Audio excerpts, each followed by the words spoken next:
Hello, and welcome to the Fighting Moose Podcast. I'm your host and narrator, Jason Hendrickson. This is a podcast where I retell stories, some fictional and some historical, that can be enjoyed by people of all ages. So as I mentioned the last time, today we are going to read a story about a treasure hunt. Today we read the story, The Sunken Treasure, written by Nathaniel Hawthorne, and this story comes to us from the book, The Junior Classics, Volume 7, Stories of Courage and Heroism. Now, I think that this story came about from an activity we did a few weeks ago while at a shopping center. The activity is called Munzie. It's an app that we downloaded probably 2 years ago now after finding a QR code stuck to a park bench. I'll include a link in the show notes to the Munzie website, but let me explain a little bit how it works. It's kind of like a treasure hunt. Using the GPS on your phone, you track down Munzies, scan the QR codes that are on the stickers that you find, and then you get points for the Munzie. Now, I don't know all the ins and outs of the game. It's just fun to get outside, search for codes, and see what happens. Try it out.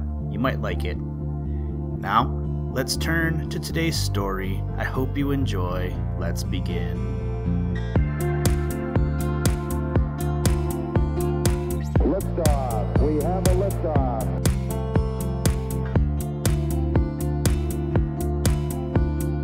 We choose to go to the moon in this decade and do the other things, not because they are easy, but because they are hard.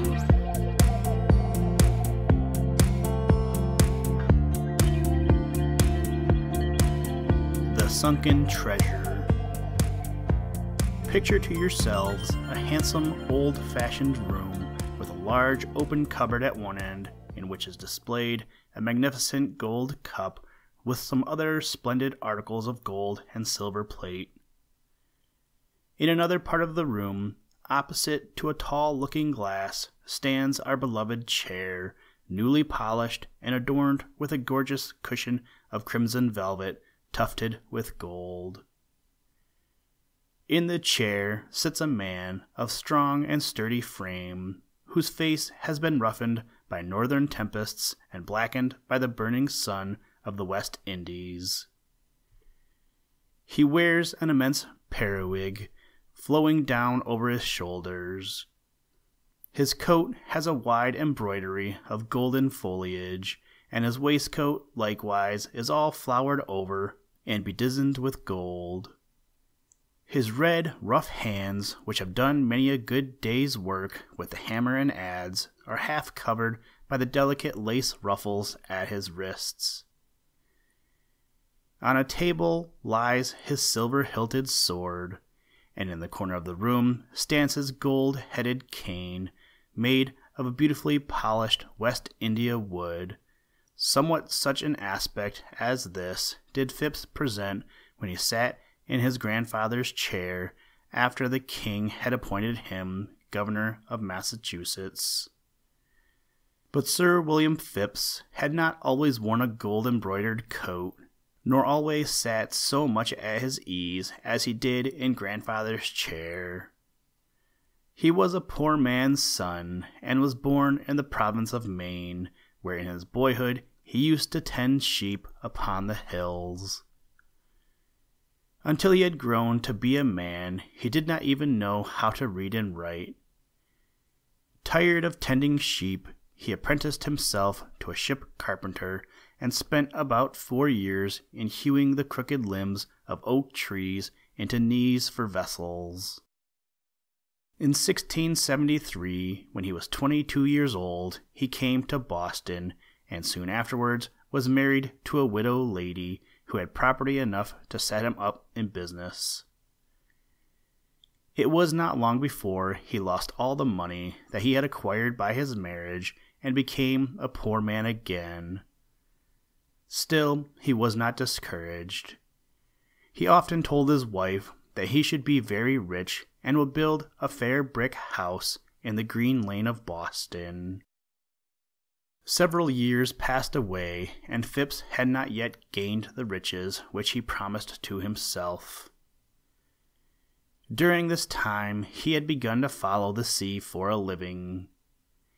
In the year 1684, he happened to hear of a Spanish ship which had been cast away near Puerto de la Plata.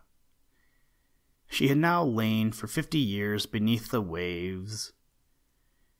This old ship had been laden with immense wealth, and nobody had thought of the possibility of recovering any part of it from the deep sea which was rolling and tossing it about. But though it was now an old story, Phipps resolved that the sunken treasure should again be brought to light.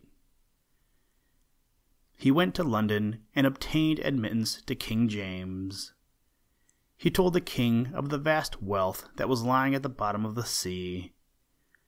King James listened with attention and thought this a fine opportunity to fill his treasury with Spanish gold. He told the king of the vast wealth that was lying at the bottom of the sea. King James listened with attention and thought this was a fine opportunity to fill his treasury with Spanish gold. He appointed William Phipps to be a captain of a vessel called the Rose Algier, carrying 18 guns and 95 men. So now he was Captain Phipps of the English Navy.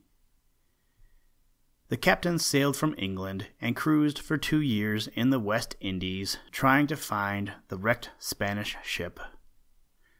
But the sea is so wide and deep that it is no easy matter to discover the exact spot where a sunken vessel lies. The prospect of success seemed very small, and most people thought that Phipps was as far from having money enough to build a fair brick house as he was while he tended sheep. The seamen became discouraged and gave up all hope of making their fortunes by discovering the Spanish wreck. They wanted Phipps to turn pirate. There was a much better prospect of growing rich by plundering vessels which still sailed in the sea than by seeking for a ship that had lain beneath the waves full half a century. They broke out in open mutiny, but were finally mastered by Phipps and compelled to obey his orders. It would have been dangerous to continue much longer at sea with such a crew of mutinous sailors, and the ship was unseaworthy. So Phipps judged it best to return to England. Before leaving the West Indies, he met with an old Spaniard who remembered the wreck of the Spanish ship and gave him directions how to find the very spot. It was on a reef of rocks, a few leagues from Puerto de la Plata. On his arrival in England, Phipps solicited the king to let him have another vessel and send him back again to the West Indies. But King James refused to have anything more to do with the affair. Phipps might never have been able to renew the search if the Duke of Albemarle and some other noblemen had not lent their assistance. They fitted out a ship, and he sailed from England and arrived safely at La Plata, where he took an adze and assisted his men to build a large boat. The boat was intended for going closer to the rocks than a large vessel could safely venture. When it was finished, the captain sent several men in to examine the spot where the Spanish ship was said to have been wrecked.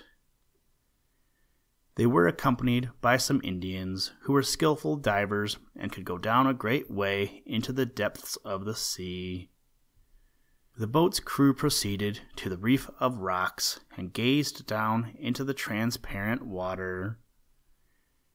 Nothing could they see more valuable than a curious sea shrub growing beneath the water in a crevice of the reef of rocks. It flaunted to and fro with the swell and reflux of the waves, and looked as bright and beautiful as if its leaves were gold. "We won't go back empty-handed," cried an English sailor, and then he spoke to one of the Indian divers. "Dive down and bring me that pretty sea shrub there. That's the only treasure we shall find."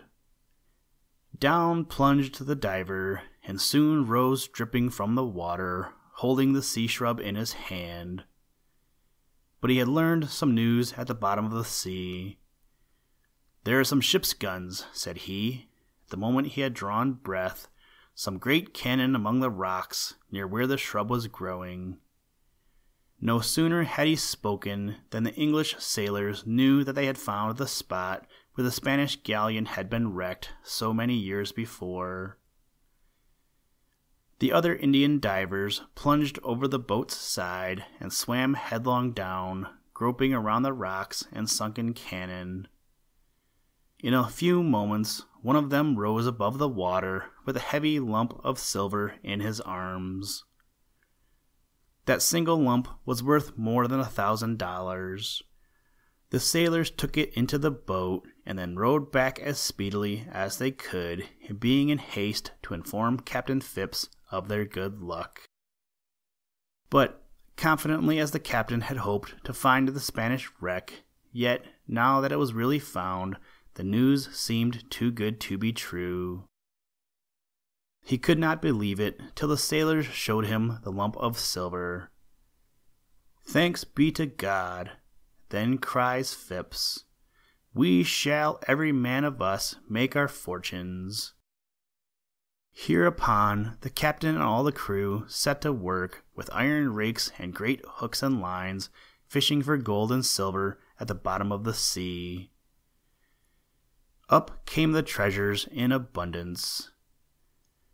Now they beheld a table of solid silver, once the property of an old Spanish grandee. Now they found an altar vessel, which had been destined as a gift to some Catholic church. Now they drew up a golden cup, fit for the King of Spain to drink his wine out of. Now their rakes were loaded with masses of silver bullion. There were also precious stones among the treasure, glittering and sparkling, so that it is a wonder how their radiance could have been concealed. After a day or two, they discovered another part of the wreck where they found a great many bags of silver dollars. But nobody could have guessed that these were money bags. By remaining so long in the salt water, they had become covered over with a crust which had the appearance of stone, so that it was necessary to break them in pieces with hammers and axes. When this was done, a stream of silver dollars gushed out upon the deck of the vessel. The whole value of the recovered treasure, plate, bullion, precious stones, and all, was estimated at more than $2 millions. It was dangerous even to look at such a vast amount of wealth. A captain who had assisted Phipps in the enterprise lost his reason at the sight of it. He died 2 years afterward, still raving about the treasures that lie at the bottom of the sea. Phipps and his men continued to fish up plate, bullion, and dollars as plentiful as ever, till their provisions grew short. Then, as they could not feed upon gold and silver any more than old King Midas could, they found it necessary to go in search of food. Phipps returned to England, arriving there in 1687, and was received with great joy by the Albemarles and other English lords who had fitted out the vessel. Well, they might rejoice, for they took the greater part of the treasures to themselves.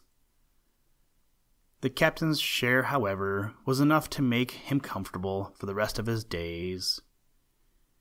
It also enabled him to fulfill his promise to his wife by building a fair brick house in the Green Lane of Boston. The Duke of Albemarle sent Mrs. Phipps a magnificent gold cup worth at least $5,000. Before Captain Phipps left London, King James made him a knight, so that instead of the obscure ship carpenter who had formerly dwelt among them, the inhabitants of Boston welcomed him on his return as the rich and famous Sir William Phipps. Listen, Tranquility Base here. The Eagle has landed. One small step for man, one giant leap for mankind.